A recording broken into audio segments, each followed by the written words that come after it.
नमस्कार मित्रों, मेरा नाम सुरजीत है और आज मैं आपको कदंब राजवंश के बारे में बताने जा रहा हूँ। तो बने रहिए इस वीडियो में और वीडियो को अंत तक देखिए। कदंब कर्नाटक के प्राचीन शाही परिवार थे जिन्होंने उत्तरी कर्नाटक पर और आज के कन्नड़ जिले में बनवासी के कोंकण पर शासन किया था। इस साम्राज्य की स्थापना मयूर शर्मा ने 345 ईसा में की, जिसने बाद में शाही अनुपात में विकसित होने की संभावना को प्रदर्शित किया। और इस बात का संकेत मिलता है कि राजाओं ने तथा उत्तरी भारत के वटकट और गुप्त जैसे अन्य राज्यों और साम्राज्यों के साथ रखे हुए वैवाहिक संबंधों और स्पर्शों से उनके द्वारा उत्पन्न वैशिष्ट्यों और राजाओं के द्वारा दी गई वैवाहिक संबंधों का पता चलता है।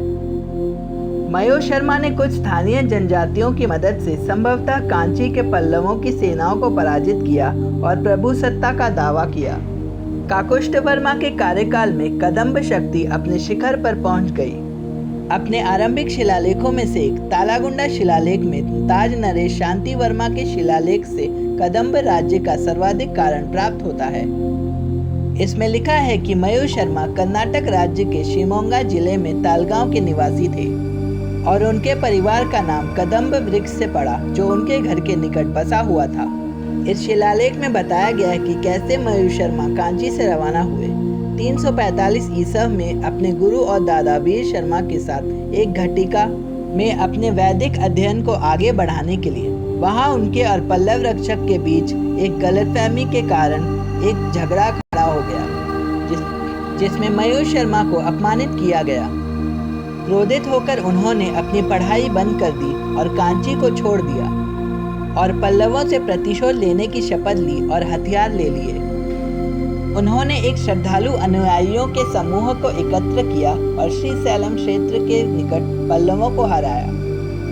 पल्लवों और कोलार क्षेत्र के बृहदबन्स जैसे छोटे राजाओं के साथ कम तीव्रता से होने वाले युद्ध के बाद उन्होंने स्वतंत्रता की घोषणा की तथा मयूर शर्मा को रोकने में असमर्थ पल्लवों को अपनी प्रभुसत्ता स्वीकार करनी पड़ी।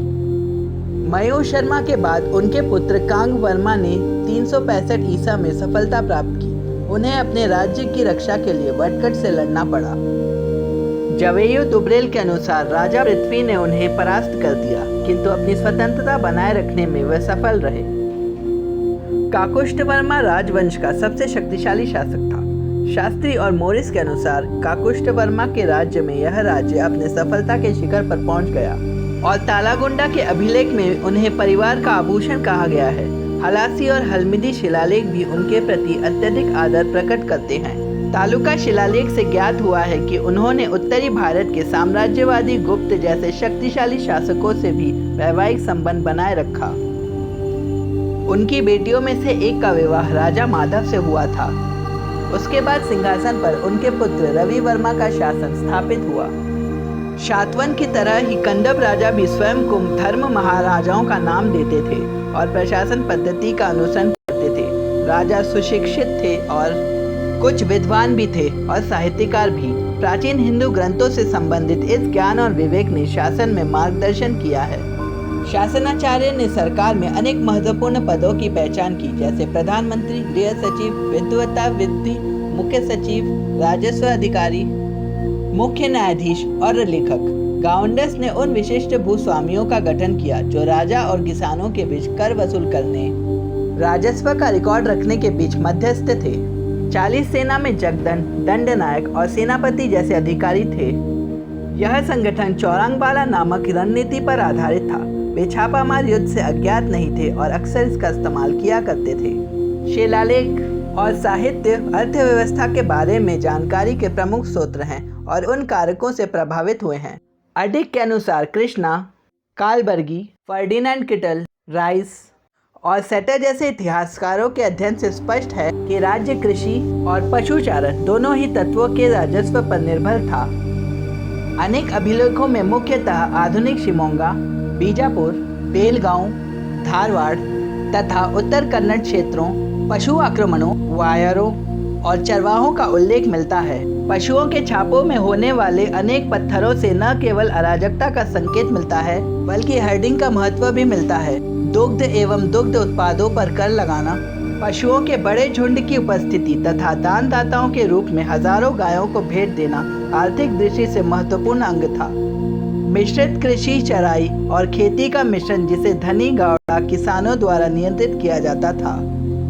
रवि वर्मा की मृत्यु के बाद उनके शांतिपूर्ण पुत्र हरि वर्मा ने गद्दी पर 519 ईसा में स्थापित शिलालेख के अनुसार सफलता प्राप्त की। बनेनाहली प्लेटो के अनुसार हरि वर्मा की हत्या 530 ईसा में त्रिपार्वती शाखा के पुनरुज्जीवित कृष्ण वर्मा द्वितीय ने की। उन्होंने बनवासी पर छापा मारा और इस प्रकार राज्य की 2 शाखाओं को एकजुट किया।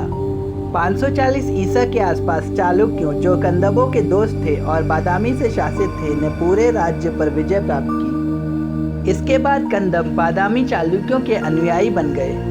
बाद की शताब्दियों में परिवार अनेक छोटी छोटी शाखाओं में बढ़ गया और गोवा, हल्सी, हंगल, बेनड, बेलूर, बांकपुर, चंडावर और जयंतीपुरा उड़ीसा से राज किया। अगर आपको ये वीडियो पसंद आया तो चैनल को सब्सक्राइब करके बेल आइकन ज़रूर दबाएं और फॉलो कीजिए मेरा Facebook page real historical facts.